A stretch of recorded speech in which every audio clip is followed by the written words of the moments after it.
Hey there, my friend. Thanks so much for stopping by. If you're here for the first time, please hit that subscribe button and share this video with your friends and family. Your support means the world to me. Tell me in the comments where you're watching from. I read them all. Let's get started. Gabrielle had a way of diving headfirst into every pursuit, never one to wade in cautiously. When she crafted her debut novel, she didn't merely invent her characters, she lived them. Their sorrows became hers, their triumphs pulsed through her veins, and every sentence she wrote seemed to carry the rhythm of her own heart. For her, writing wasn't just a calling, it was how she connected to the world. Her children's books radiated warmth and wonder, yet there were parts of her, deeper, quieter currents, that she kept hidden from everyone else, except with Samuel. With him, she'd discovered a love that felt like something out of her own fiction, tender, reliable, and endlessly generous. The kind of man who never forgot special dates, who brought her coffee when she stared too long at a blank page, who treated thoughtfulness like second nature. He wasn't perfect, of course. Nobody is. But his sincerity had always been enough for her. Their life together was gentle and well-tended, lived out in a sunlit apartment brimming with their shared story. Photographs from distant getaways adorned the walls, alongside scribbled reminders and colorful doodles given to Gabrielle by young readers who adored her. Their happiness didn't happen by accident. It was carefully built, one choice at a time. Gabrielle worked from home, surrounded by the quiet comfort of familiarity. Every time she finished a chapter, she would rush to share it with Samuel, watching as he read with the awe of someone witnessing something sacred. He championed her talent more fiercely than she did herself. Yet, something within her began to shift. His praise, once electrifying, started to lose its shine, and she couldn't explain why. That was around the time Blake became more present in her days. Blake, Samuel's colleague in their publishing house, was everything Samuel wasn't. He had a restless charm, an effortless confidence, and a knack for making others feel like the center of the universe. He filled a room with his laughter, spoke his mind without restraint, and seemed to see through people in a way that left them feeling exposed, but understood. Gabrielle, who had always been drawn to depth and intensity, found herself watching him more closely than she intended. It began innocently enough, just small things, offhand remarks about literature, shared opinions on directors, the occasional late-night message about scheduling. But even then, Gabrielle felt it. Those tiny moments were beginning to echo louder in her mind, and with that came the quiet comparisons. Blake sparkled with energy and unpredictability. Samuel, in contrast, seemed overly safe, too known, too steady. Blake's life appeared to hum with noise, chance, and thrill, while Samuel's felt muted by routine. Gabrielle found herself wondering how her world might look if it had revolved around someone like Blake instead. The thoughts were fleeting, yet they lingered, stubborn and soft-edged. At night, lying beside Samuel as he slept peacefully, she stared into the dark, feeling the stirrings of a love that no longer seemed unshakable. Then one day, during a routine office visit, Blake praised a passage from her latest work. The compliment felt intimate, like he'd placed a fragile bloom in her hand without anyone else noticing.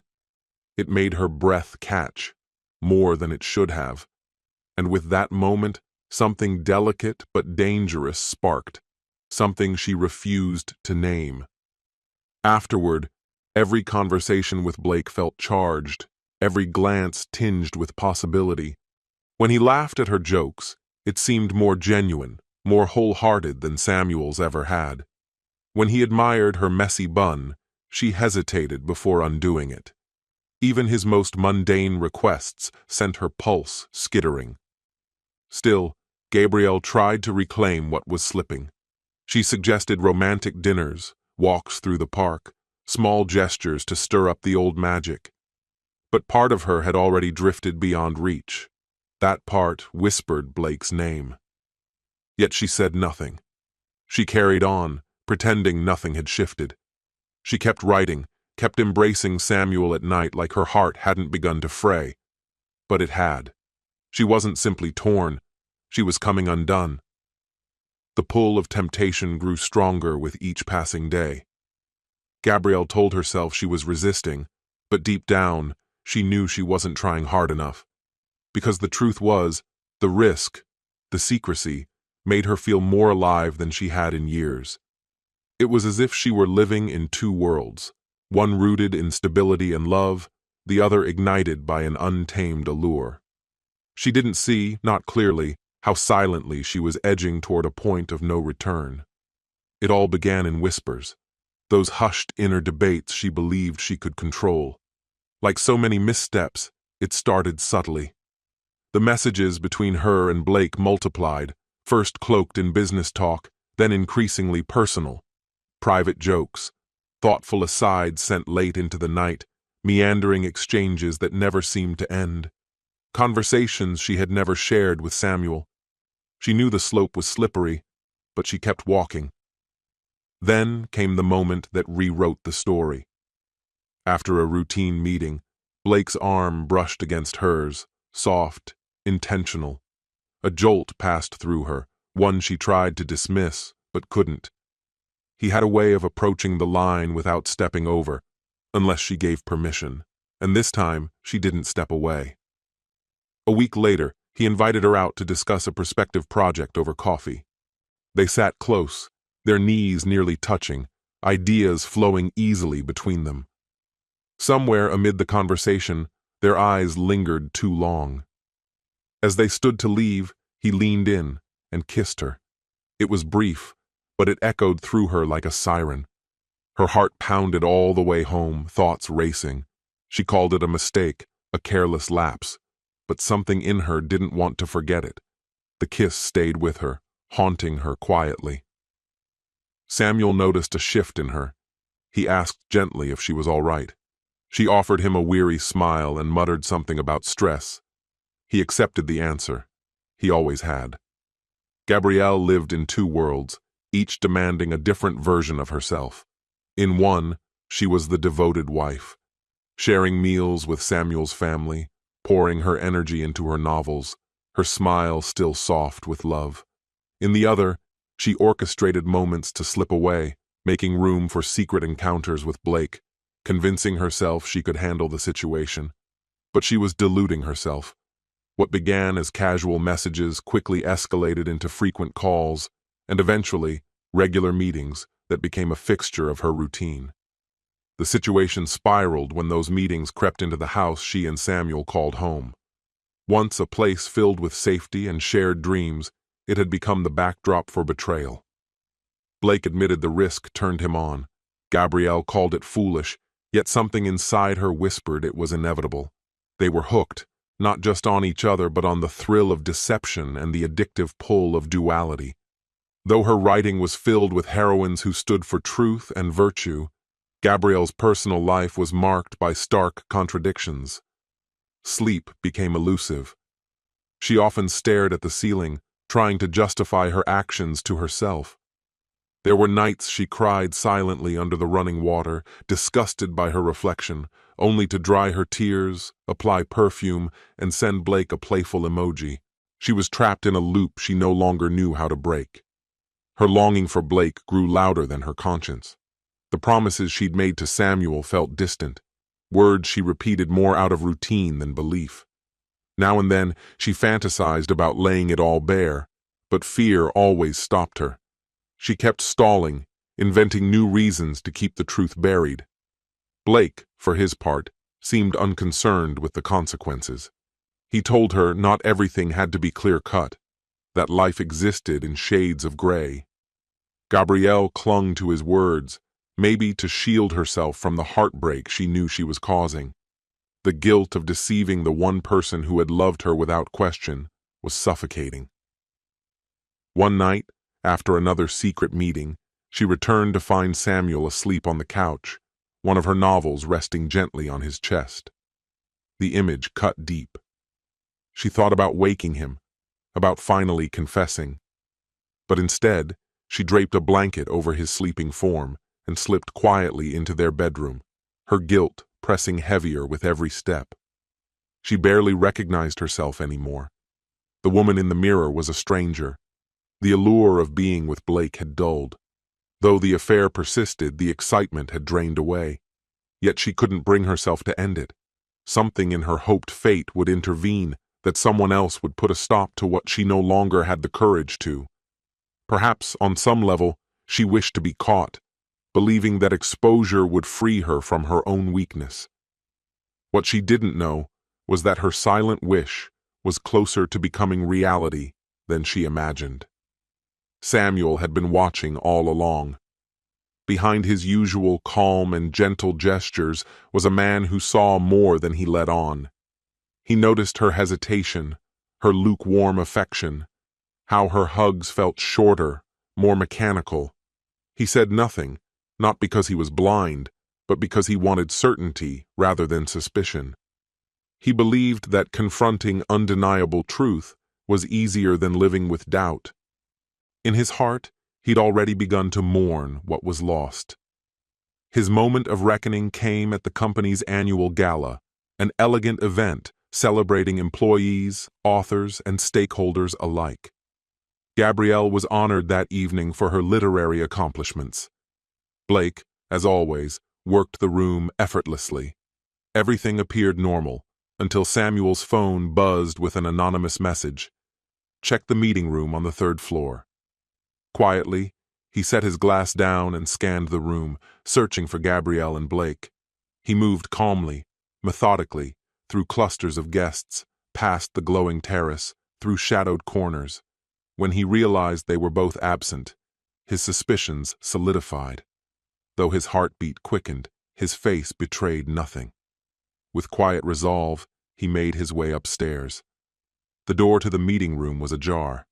From the hallway, he could already see them. Blake and Gabrielle, standing far too close, their intimacy unmistakable. In that instant, all the warning signs he'd tried to ignore were confirmed. Gabrielle's hand still lingered on Blake's chest when she saw Samuel standing at the threshold. Her face froze in stunned horror. Time stood still. Samuel didn't utter a word. He raised his phone, captured a photo, and walked away. That one image was all he needed. It told the full story. It marked the end. Gabrielle stood paralyzed in place.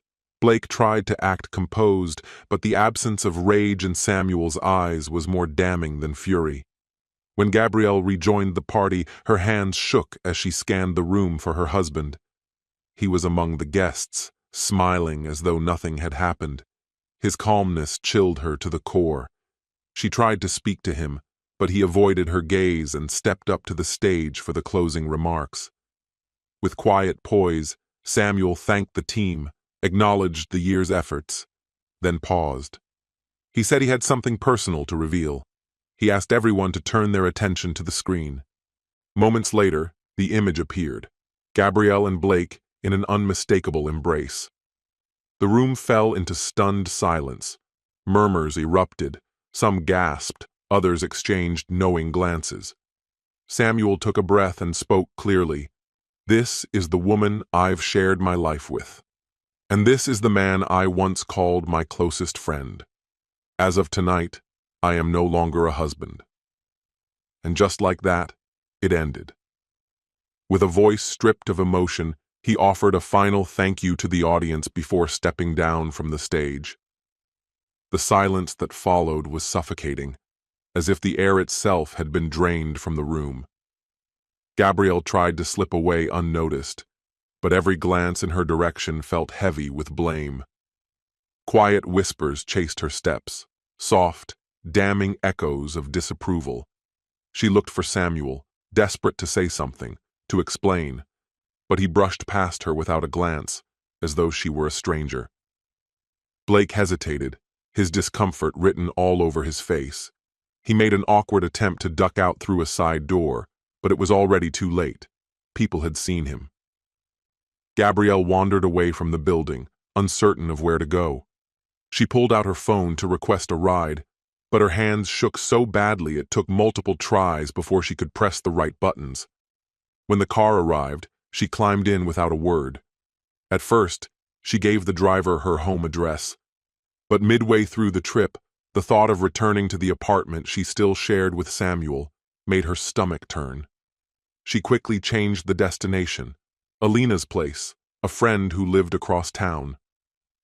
When Alina opened the door, Gabrielle stood silently, her eyes swollen, her makeup smudged down her cheeks, and her phone lighting up with messages she couldn't bring herself to read. Without a word, Alina pulled her into a hug. Gabrielle collapsed onto the couch and cried for hours. That night, she curled up there and fell asleep in silence, grieving as if her entire world had crumbled. Elsewhere, Samuel had stepped down from the stage and retreated to a quiet corner. A few staff members approached, offering quiet sympathies, but he responded only with curt nods. As soon as he could, he slipped out the back. He returned home only briefly, just long enough to pack a bag with clothes, his laptop, and a few important documents. Then he checked into a hotel. Sitting on the edge of the bed, he stared at a photograph, unmoving. No tears came, no fury, no shouting, just stillness. What he craved now was isolation, a clean break, and the chance to rebuild from what was left. Before turning in for the night, he sent one brief message. It contained a short explanation and a photo, addressed to the board of directors and his attorney. The process of legally dissolving the partnership with Blake had officially begun. Blake, meanwhile, slipped away from the venue through a back staircase. His face remained composed, but inside, he was unraveling. In the parking lot, small groups of guests lingered, still talking, some in disbelief, others clearly judging. He reached his car, flushed and drenched in sweat, and drove straight home.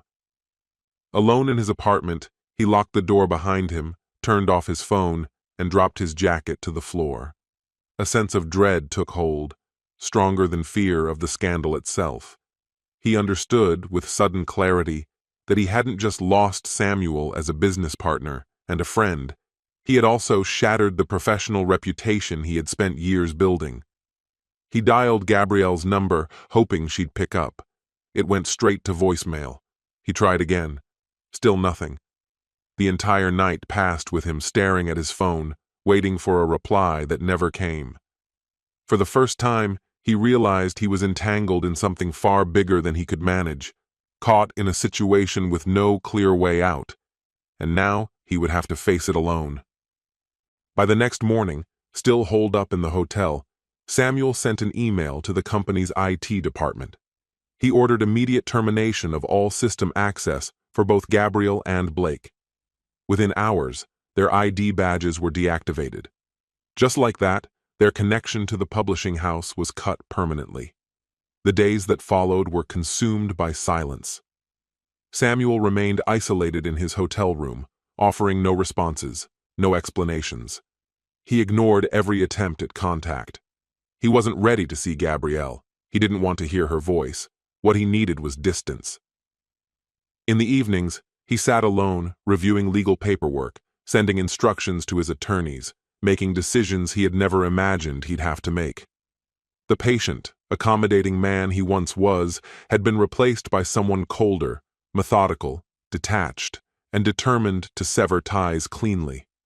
Gabrielle, in contrast, was consumed by grief and uncertainty. She stayed at Alina's apartment for several days, too overwhelmed to make any decisions. She called Samuel a few times. The phone rang, but he never picked up.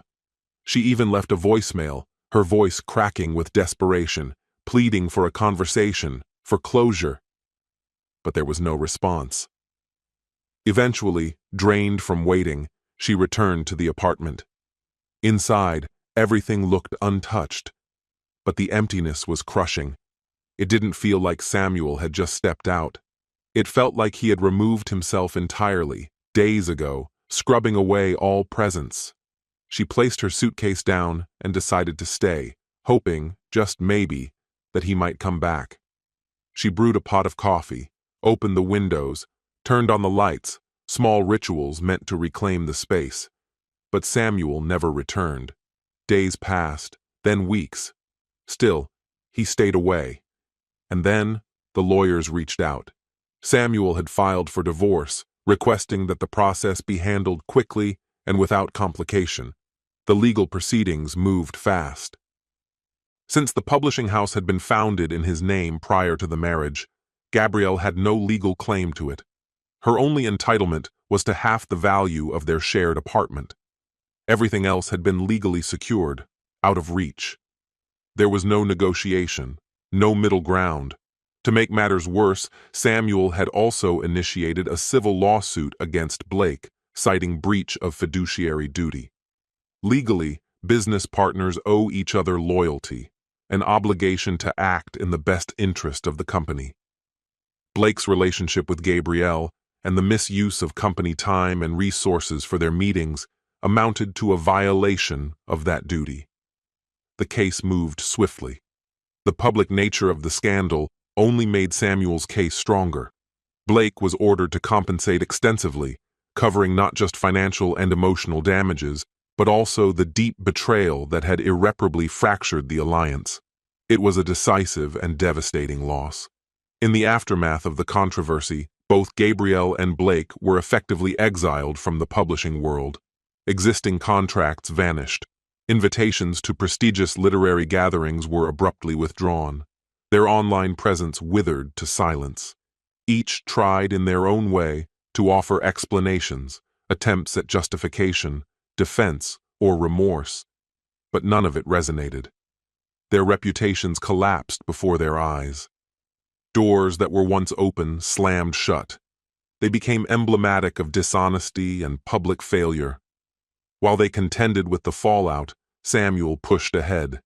He invested every ounce of effort into revitalizing the publishing firm. New authors were brought in, fresh talent was nurtured, and the company slowly regained its stature.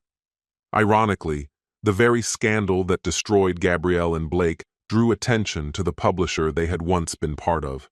Public sentiment rallied behind Samuel, cast widely as the innocent victim of a shocking betrayal. Bookstores began to highlight the press's titles. Sales climbed. The enterprise experienced growth unseen in years.